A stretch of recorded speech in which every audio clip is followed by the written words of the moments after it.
the first set of shows that I'm going to be doing on my birthday, and I'm sorry, if you don't know, my name is Marcellus, working on LycanNerdtv. This is an episode of Lycan Vision. Now, this top 5 is going to be my top 5 things that I love to do in Little Tokyo.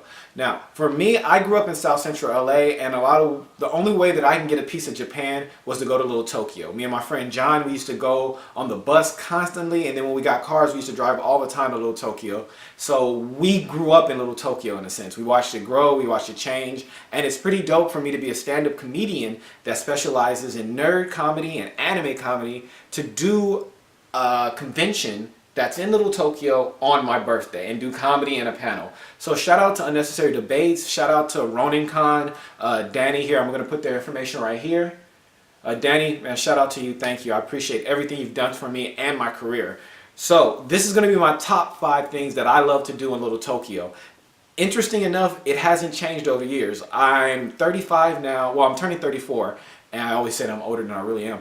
I'm turning 34, and for the last 20 years, since I was about 12 to 13, this is something that I've done in Little Tokyo throughout my life. So we're going to jump right into the list, all right? I'm not going to talk too much. Number 5 is Pop Killer Second. Now, this is a store that's on the corner of 2nd Street, and it's really, really dope. It has like all this just Japanese memorabilia and just trinkets and things that you would never be able to find in any other store. They also have shirts, jackets, hats, video games, lighters, anything you can think of that has Japan or is something that's Japanese with it, or even just anime is here. It's even nostalgia stuff. They have like old school things that you couldn't, like I said, you would never be able to find anywhere. So Pop Killer, put a picture of it there with that's one of my favorite places to go. Usually I'd go there after I go to my favorite sushi place. So number 4, we're going to get into number 4. My favorite sushi place there is Hama Sushi. Now, for a long time, we used to go to the revolving sushi at Flying Fish, me and my boy John, but since I started dating my wife for like the last maybe 10 years, we've been going to Hama Sushi. Hama Sushi is dope. It's a really small spot. It's hard to get into. The wait is always a really long time, but it's really small and intimate. It's like being in It's like being in Tokyo, in Japan, and getting sushi. There's one bar, there's only one little room over to the side that you could possibly get. The chefs right there, they remember your name, they remember your orders, they love you to death. It's something that you would see on TV.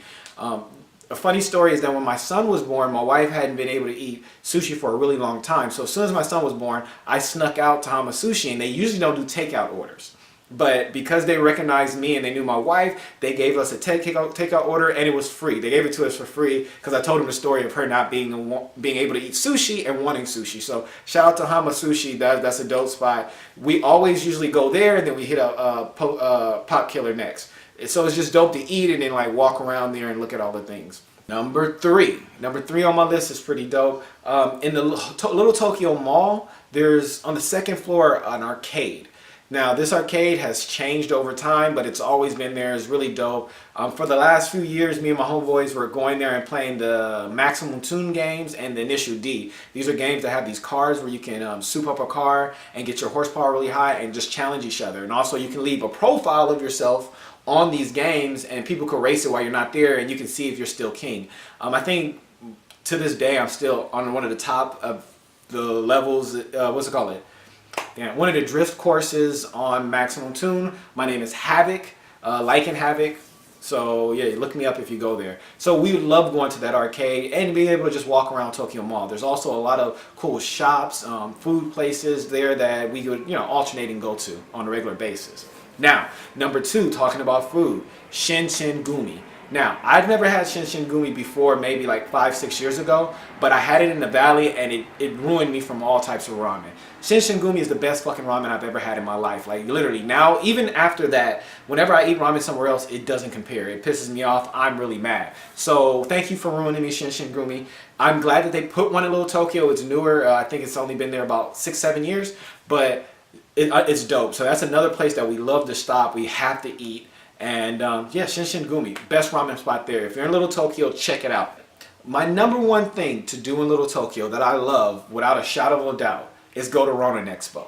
Now, I think it's amazing that there's so many anime conventions that's out there, but there's no anime conventions that's centered in Little Tokyo. Little Tokyo, I mean, it's made for itself. The fact that this convention is part of the Japanese American Cultural Center, and just in the center of Little Tokyo, where you can possibly go and do all these other Japanese things after you hit the convention, is dope. The fact that it's so close to home, that it's somewhere that I grew up going to, thank you so much. So my number one thing that I love to do when I'm in Little Tokyo is go to the Ronin Expo. So if you're able to catch it this year, this is the only second year that it's been there.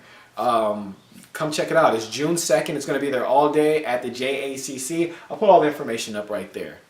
So before I leave, one of my honorable mentions, because I always do honorable mentions, my honorable mention of things to do in Little Tokyo is Daiso. If you haven't been to Daiso, there's a lot of them in Monterey Park and Pasadena, I think. There's certain ones, they're popping up everywhere. Daiso is a $1.50 store with all these Japanese direct products. It's amazing. You wind up spending $1 million in there just like for no reason. They have a lot of cute, a lot of cool, a lot of Japanese, a lot of items straight from Japan, which is really dope. So honorable mention has to be, that's like number 6 right there, is to go to Daiso. We hit up Daiso, hit our arcade, get something to eat, and then we go to Ronin Expo. So this has been another episode of Lycan Vision on LycanNerdtv. My name is Marcellus. Please subscribe, like, and comment if you like the content, and if you have any questions. If you don't like it, I definitely understand it, but just let me know why you don't like it. Come to Ronin Expo.